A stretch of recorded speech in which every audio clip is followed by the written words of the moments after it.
recordings and you'll have to answer questions on what you hear. There'll be time for you to read the instructions and questions and you'll have a chance to check your work. All the recordings will be played once only. The test is in 4 sections.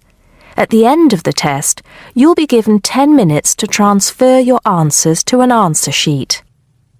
Now turn to Section 1. Section 1. You'll hear a woman complaining about an item she has bought. First, you have some time to look at questions 1 to 4.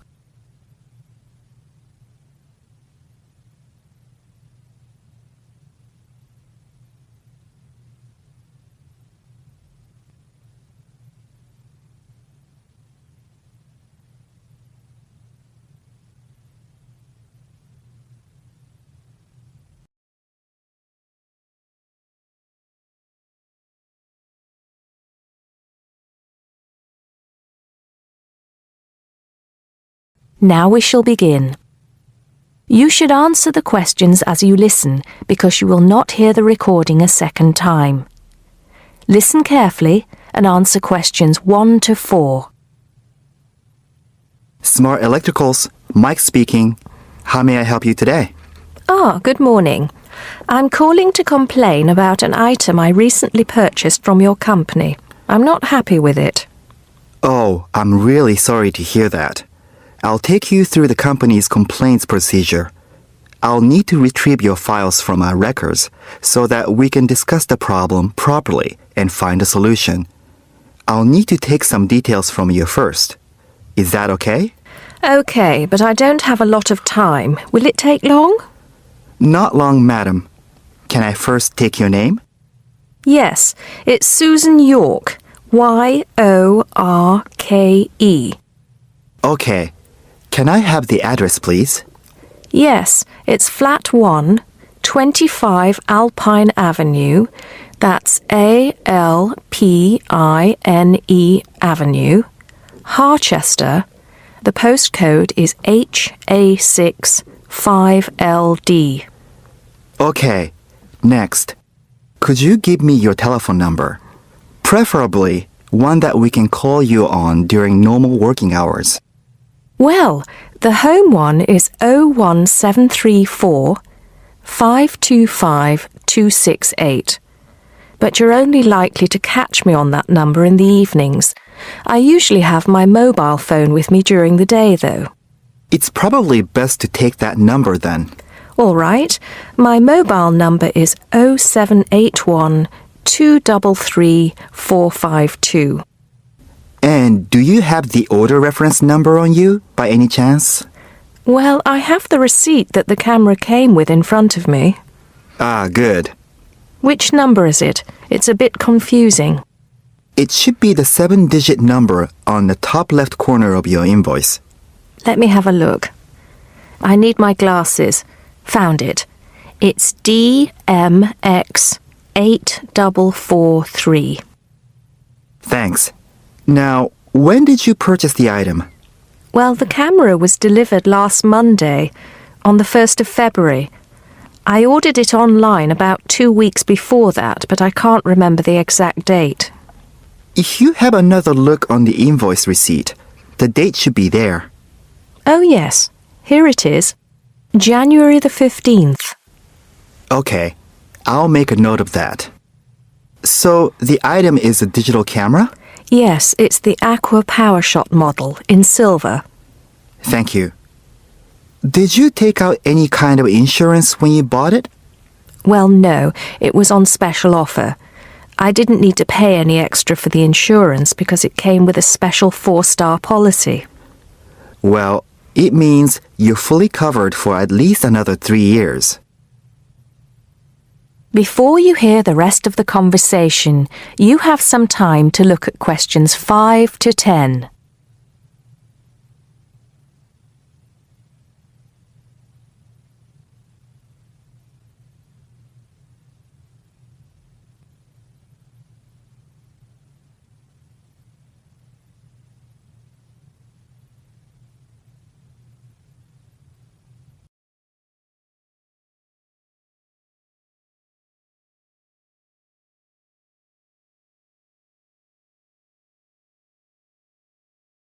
Now listen and answer questions 5 to 10. Right. What is the problem? Yes, the first thing is that it came with one memory card in the box when there were supposed to be 2. Oh dear. I'm terribly sorry about that. It must have been an oversight in the packing department. I can do something about that straight away and get one sent out to you. Well, that's not the only thing. I bought it as a present for my niece because she loves swimming. It said on the website that it was waterproof, but when she took it on holiday and tried to use it underwater, it got ruined because water got into the lens. You can imagine how disappointed my niece was. I certainly can. Were those the only problems? No, there was one other thing. It came with a case to protect it. When I opened the box to take the case out, I saw that it had a big scratch on it. We're really sorry about that. I can offer to have the camera repaired for you. In the event that it can't be repaired, we'll send you a replacement. I don't think so. Seeing as it was faulty in the first place, I wouldn't want another one. I think I'd rather have my money back. Can I get a refund? Yes, of course. If you send it back to customer services, I'll make sure it's dealt with. Thank you very much. That is the end of section 1. You now have half a minute to check your answers.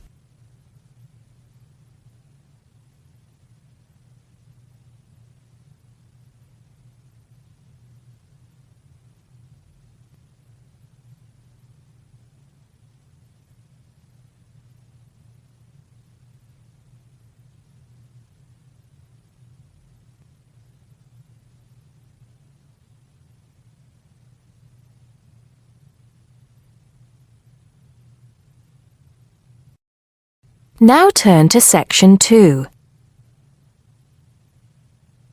Section 2. You'll hear a tour guide talking to a group of visitors about Bestley Castle. First, you have some time to look at questions 11 to 15.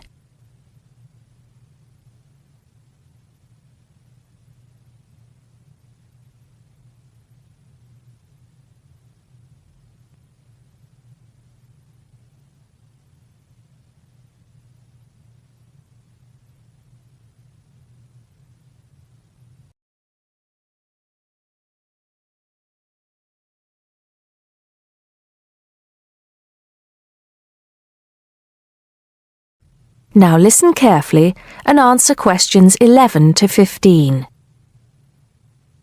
Welcome to Bestley Castle. It's nice to see so many of you here today. Before we go in, I'd like to tell you some information about the castle, the things to see and do, and the facilities available to you in the grounds. We'll do our best to make this a truly memorable visit. Now, the castle grounds are quite big, and we don't want you to get lost, so I'm going to give you an idea of the layout. At the moment, we are at the entrance, and immediately to our left is the Tourist Information Office. Go here if you need any questions answered. They'll be happy to help. And of course, behind the tourist office is the car park where the coach dropped you off. And it'll also pick you up from the same spot at 5 p.m. today. In front of us are the water gardens. If you stroll through, you get to the North Bridge, which is the entrance to Bestley Castle. Take your time and enjoy looking around the castle. There's a lot of history steeped in those walls. As you leave the castle via the South Bridge, you'll be greeted with the sight of roaming deer. During the day, there will be scheduled feeding opportunities where visitors can get involved. However, we do request that you do not feed the deer outside these times. To the right of the deer park is the Castle Museum, and behind that is our award-winning restaurant.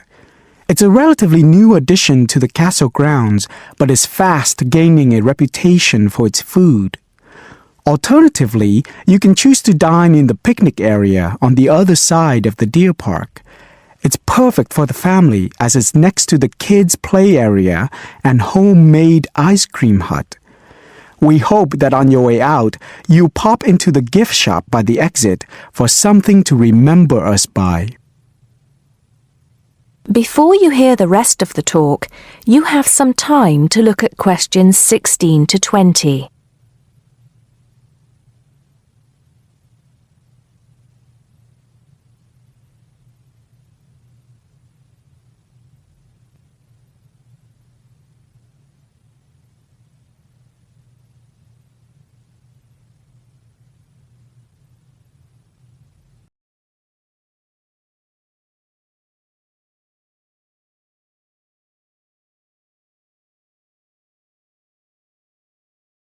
Now listen and answer questions 16 to 20. Admission to the grounds is free for all. That includes the museum, gardens, and picnic area. There is an admission fee for the castle, which is £6.50 for adults, with a 10% discount for students and retired people. Children under the age of 16 pay half adult price, and under 8 go in free. There are many spectacular events throughout the year, and for most of them, there's also an admission fee. As these events are in high demand, it's a good idea to book well in advance. Some of the exciting events planned for this year are the Summer Medieval Festival, where you can watch old-fashioned nights and experience a feast in the halls of the castle, as if you were a guest of King Henry VIII himself. There are several concerts planned this year too, including a rock concert at an admission price of £10 per person and a special jazz concert which is free to the public. I'm sure you'll agree that all tastes and ages will be satisfied. One scary but extremely popular event is the annual Haunted Castle event at the end of October, where the castle comes alive at night. Why don't you come along if you're brave enough? Another sight to see is the fantastic firework display on November 5th, and the cost of that includes refreshments. We also have a long tradition of raising money for charity. The charity event held every year on the first day of May will this year be an archery contest. Entrance is free, but donations are certainly welcome.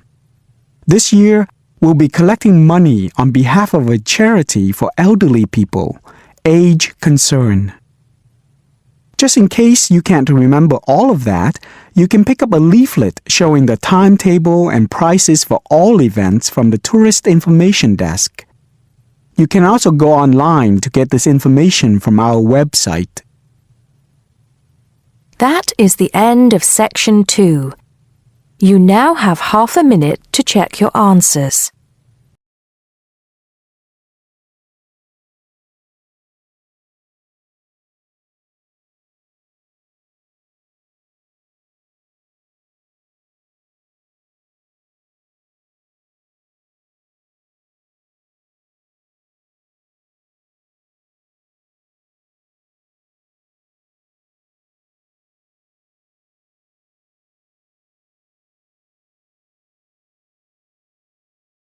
Now turn to section 3.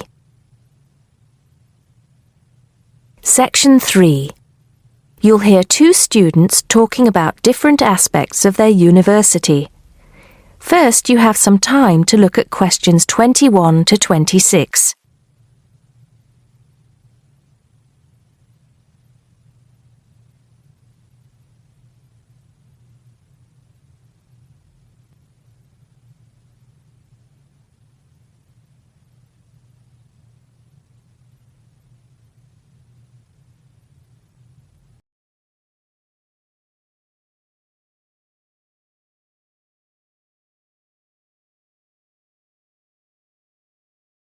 Now listen carefully and answer questions 21 to 26.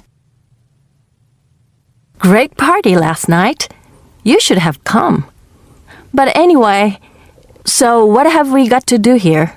We're supposed to fill this form in by ourselves, but I'm sure it's okay if we chat about it first, don't you think? Yeah, sure. So, there are 10 questions and we've got to tick numbers 1 to 5 for each question. 5 means really good. 1 is bad. Question number 1. Was the course well organized? We'll give that a 5, agree? Yep. No question about that. What does question 2 mean, though? Was the teacher flexible? Is it good to be flexible? Well, that means, was the teacher very strict? Or maybe she gave you more time to complete your assignment. Things like that. So for that question, we should give her a 5. She always gave us an extra day, didn't she? And she wanted to know our opinions on things. We had great discussions. Fair enough. What about this one? Was the teacher friendly and encouraging? I'm not sure about that. She was friendly to some students, but I think she had a problem with Mike and Alex, who were usually late.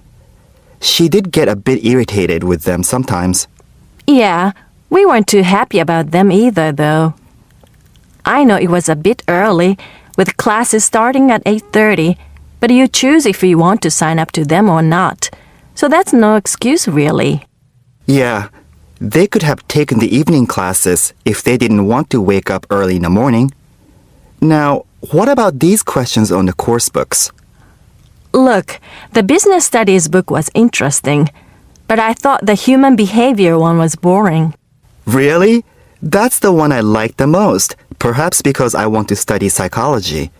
You want to become master of the universe, managing a huge multinational company, don't you?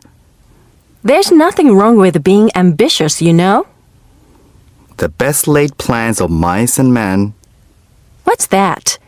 Some sort of quote? Stop being so literary. Let's get on with question 5. Did you find the campus library a useful resource? Well, most of the books I wanted had already been taken out, but the internet access was definitely useful. Let's give that a 4. Okay, and the staff there were always friendly and helpful. Before you hear the rest of the conversation, you have some time to look at questions 27 to 30.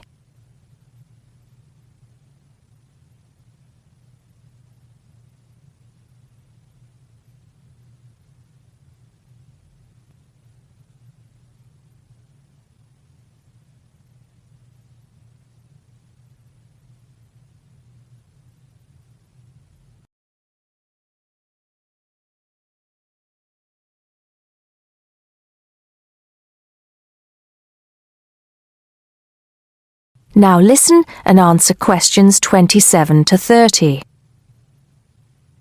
Now, what's this? You know, they keep going on at us about how we don't use the off-campus library enough. I suppose this question is to test if we know where things are there. So here's a plan of the library. You use it more than me. I've only been there once, actually. You tell me. Right. So as you go in, the librarian's desk is on your right. Directly opposite is the section for new publications, new books the college has acquired. Some of them are actually written by our own teachers, interestingly enough. Then there's lots of seating and the computers. Behind that, we've got the periodicals, newspapers and magazines. And that's before the reference section. You know, with the books you can't take out. Dictionaries and encyclopedias? That sort of stuff. Now, I do know where the management section is. It's right at the end on the left, isn't it? Just before the stairs up to the lecture theater. No. Sorry. Management and business studies, along with marketing, are all as you said, at the back, but on the right. Oh, so what's on the left then? That's the fiction section, or literature. Now, if you want to photocopy something, where do you go? I think I remember. Isn't it one of the rooms after the entrance on the right? Yeah. It's between the multimedia room and the seminar room. They're all behind the librarian's desk. What about the toilets? For those, you have to go downstairs. That's where the computer studies section is too, for some reason. Let's get on with the next question. That is the end of section 3. You now have half a minute to check your answers.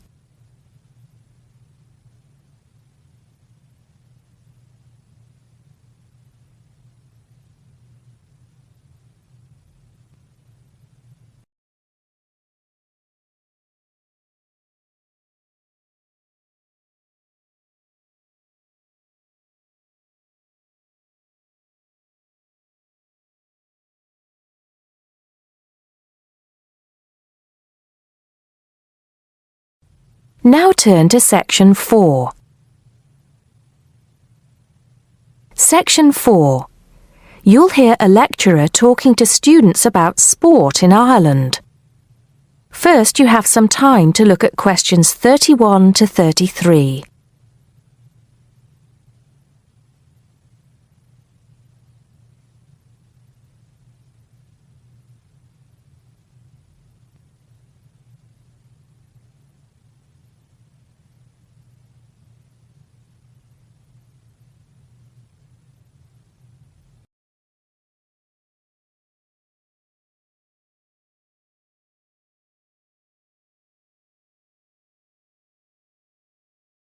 Now listen carefully and answer questions 31 to 33.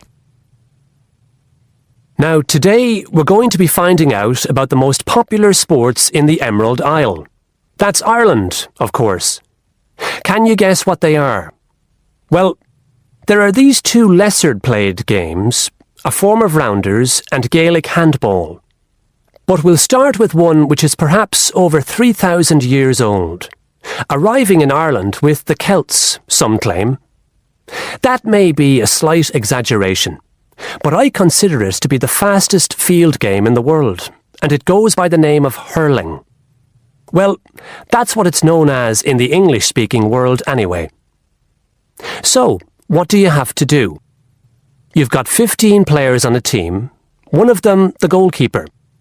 Each one has a stick called a hurley. Here you are. I've brought mine along. Had it since I was at school. This is what it looks like, and basically you have to get this ball, called a sliotar, that's S-L-I-O-T-A-R,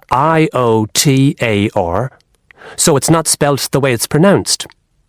You hit it into the net for 3 points, or you can hit it over the net for 1 point. The goal looks like the letter H, with the net under the crossbar. The goalie has a bigger stick than the others to help keep the ball out. You can also catch the sliotar and run with it for 4 steps maximum, or bounce it on your stick. Is that clear to you all? I'll be showing you a video a bit later, so you can see what a game actually looks like. You might like to think of it as a mixture of lacrosse, hockey, and baseball. Oh, and it's played by women too, but it goes by the name of camogie in that case. Before you hear the rest of the talk, you have some time to look at questions 34 to 40.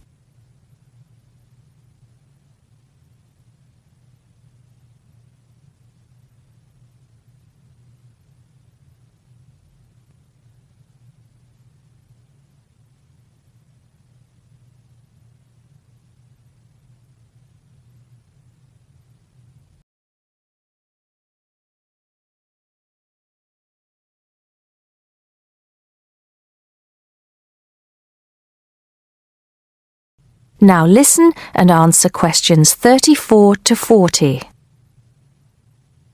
I'll give you a bit of the history, shall I now? Generally, the golden age of the game is considered to be the 18th century. But systematic rules were first agreed and drawn up at that great shrine of learning, Trinity College Dublin, in 1879, founding the Irish Hurling Union. Closely followed just a few years later by the formation of the Gaelic Athletics Association. With greater organisation last century, the All-Ireland Hurling Championship got off to a flying start, and I'm proud to say that my own native city of Cork has won more than 20 titles over the years.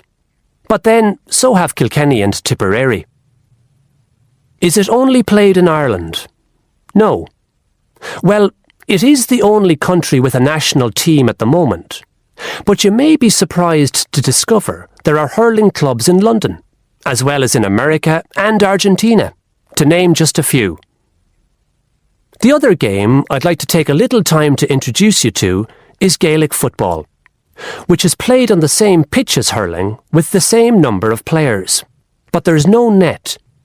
You just have to get the ball over your opponent's goalposts. And you can do that by kicking or punching the ball. However, you're not supposed to do that to the players, I might add. Imagine it as a combination of soccer and basketball. But in my opinion, it's a more exciting spectacle than either of those. Excuse my bias, if you will. It's also very popular with women. In fact, there are more women's teams than for any other sport. Whether despite or because of the physical contact involved, I wouldn't like to say. They do play a shorter game, 60 minutes, rather than the men's 70. So, let's have a look. If we can have the lights down, I'll see if I can get this technology to work. That is the end of section 4. You now have half a minute to check your answers.